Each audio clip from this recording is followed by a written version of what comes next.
Imagine this.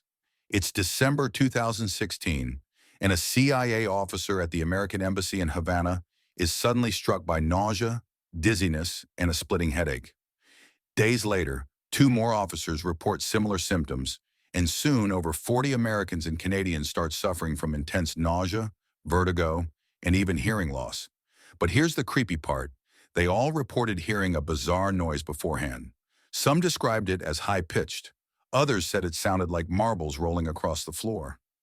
Doctors found concussion-like symptoms in the victims, but no actual concussions.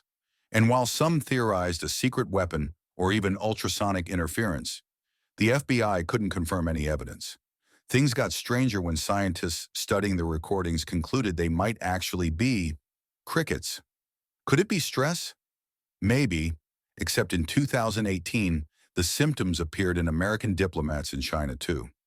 Now, with diplomats evacuated and relations tense, one question remains. What's behind the mysterious illness striking diplomats around the world?